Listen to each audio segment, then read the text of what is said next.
the mother of Philando Castile, Valerie Castile, as well as his uncle, Clarence Castile. We are so sorry for your loss this morning. We know that this is your first interview and that this is a very hard morning for you. Thank you so much for being with us. Mrs. Castile, have you seen that video that we just played of this incident?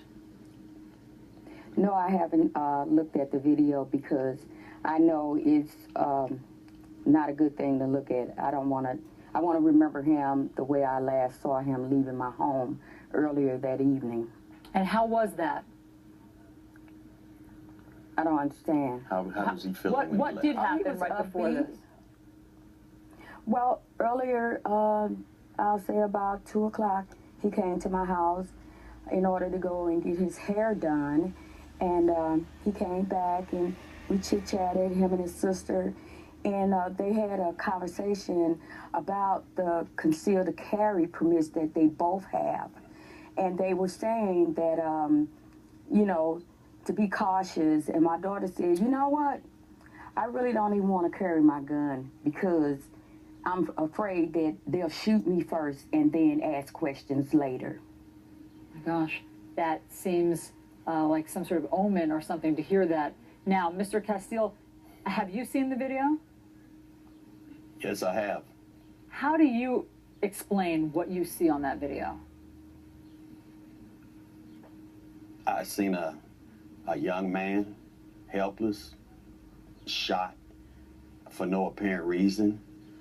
I saw my nephew shot by a man,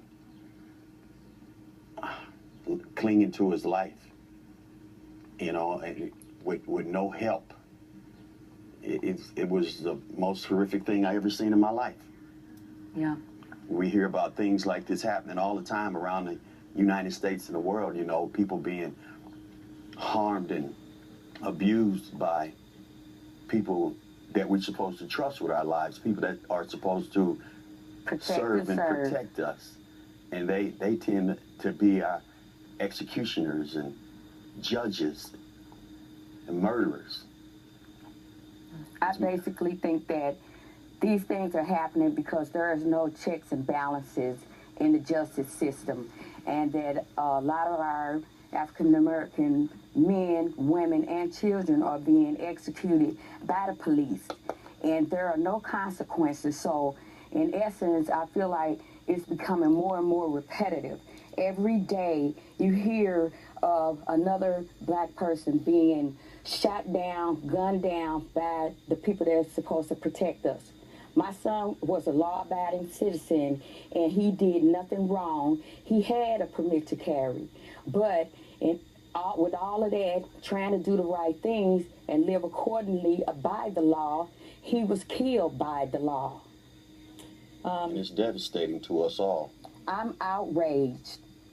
We hear that, and that's understandable. And we understand why it feels as though we've seen far too many videos like this. Just the day before your son was shot, we saw one out of Baton Rouge. We've seen so many videos like this, certainly in my line of work, but this one, I have to tell you, is different. And in part, it's because his girlfriend was live streaming it. And so you saw her reaction, you saw her 4-year-old daughter's reaction in the backseat, and you saw your son's reaction. Have you spoken? All of that.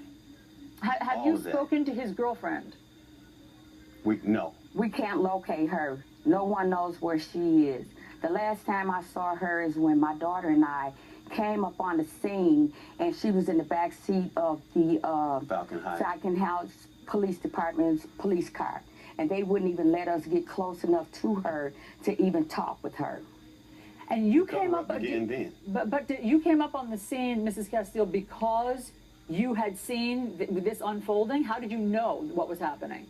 No, we were getting phone calls, and my daughter was screaming in the house, and I was like, "What's going on? What's wrong with you?" The live streaming. And the live stream was going on. I personally didn't see it, but I knew something was going on, and they were saying they were at Larpenteur and Rice, but then they were saying you could see a Falcon Heights sign. Yeah. So I knew immediately that it had to be Larpenteur and Snelling. And we rode up on the incident, and we couldn't get to her to talk to her. We were stopped by the police, and I asked them where was my son at. I didn't want to talk to anyone. I just wanted to know where my son was because I didn't want my son to die alone. And what was the answer to where your son was? First it was, I don't know.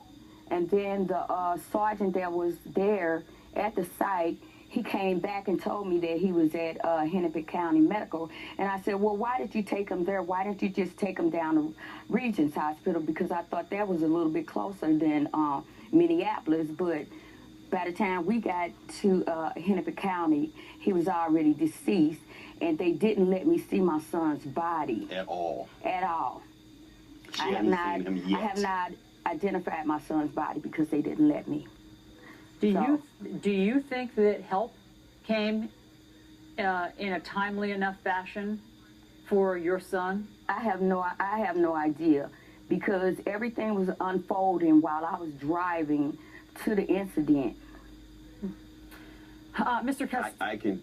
Go ahead. I'm going to say that the help didn't come quick enough, and in a situation like this, it never does.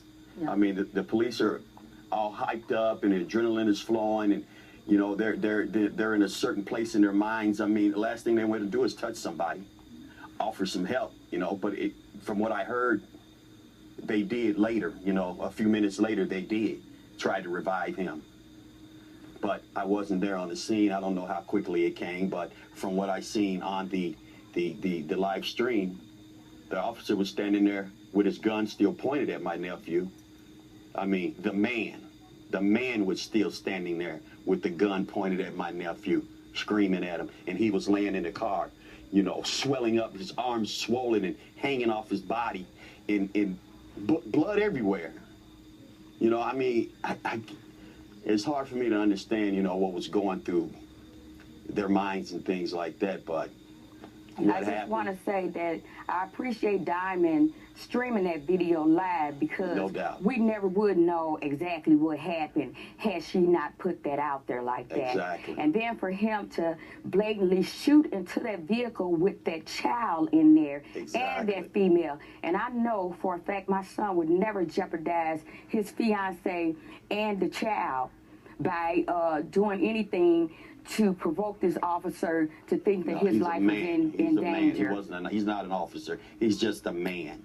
An officer is supposed to protect and serve. He's not an officer. That was a man who did that. That man is a destroyer. Yeah. And he came into our lives and done something, took something from us. They took a very good person. And everybody that knows my son knows that he is a laid-back, quiet individual that works hard every day, pay taxes, and come home and play video games. Yeah. That's it. He's not a gangbanger. He's not a thug. He's very respectable, and I know he didn't antagonize that officer in any way to make him feel like his life was in danger. Or threatened. Threatened in any way. Mr. Castile, the St. Anthony Police Department that was involved says that in their 30-year history, they've never had a police shooting. I know that you just talked about the police officer being hyped up. You do hear on that video of Diamond's video of the police officer yelling. How do you explain the state of mind that the police officer was in, or what happened here that might have led to the police officer being so hyped up? Trigger happy? No, I wouldn't say trigger happy. I would just say that the mere fact that my nephew had a firearm in his vehicle, he had a CCW permit, therefore he had the right given to him, the permission and the privilege of the state of Minnesota to carry a firearm on his person. I think he was just black in the wrong place. That could be true, but he had permission and the privilege to carry a firearm within this state. And from what I understand, Philando told them that he did have a firearm. I'm sure he did, because that was something that we always discussed. Comply. That's the key thing. The key thing in order to try to survive being stopped by the police is to comply. Whatever they ask you to do, do it. don't say nothing. Just do whatever they want you to do. So what's the difference in complying and you get killed anyway? And we know we know if you take a concealing carry class, you know there's protocol. When you get pulled over, you let them know that you do have a permit and you have a weapon in your car. And that's what he did. And you tell the police, please let your partner know I have a weapon in the car. Okay, now I'm supposed to get my driver's license. I reach for my license or whatever, and then you unload. They unloaded on him. That man shot him. Yeah. You know, one of the striking things about this video that Diamond shot is her composure. So at first, while your son and nephew is bleeding next to her, she is reporting in a quite measured fashion what just happened. She's giving her location of where she is, what transpired, and she's also communicating with the police officer in, again, a very composed, poised, calm fashion. How do you explain how she was able to do that? She was the coolest girl I ever seen in my life. I don't know how she did it, but she managed to get the information out. Both of them guys are pretty laid back, and they're calm people. They're not aggressive, neither one of them. And that's why she was able to hold her composure, because that's in her nature, as well as him being calm and compliant, and that's in his nature. So that's why they got along really well. You know, you have two individuals with the same personality, yes, they will get along, and that's why she was able to hold her composure, because she's laid back and she's calm like that. You know, that and video, I want to applaud her again. That is nice. I'm sorry to interrupt you. You want to applaud how she handled herself. Correct. Absolutely. Because like I said in the beginning, we may never know the truth, the actual truth, because I don't know if that officer man was wearing a body cam himself that would help explain some of the things that took place. Dashboard cam, you know, I mean, there's ways of getting information, you know. I mean, they're gonna do an investigation. I mean, and hopefully the proper things and the right information and the true information will come out. I don't know that this police department has a dashboard it's a whole cam. lot of they things don't that cannot be disputed. Well, tell me about that, Mrs. Castile, because the video starts after the shooting. But what do you think could have been happening in the moments before the shooting? It's hard. It's hard to say, because you don't know what their officer's frame of mind was. But I know my son, and I know that he took the classes and everything. And the main thing I'm trying to tell you is, we know black people have been getting killed, women, children, men. And I always told them, whatever you do, when you get stopped by the police, comply, comply, comply, comply.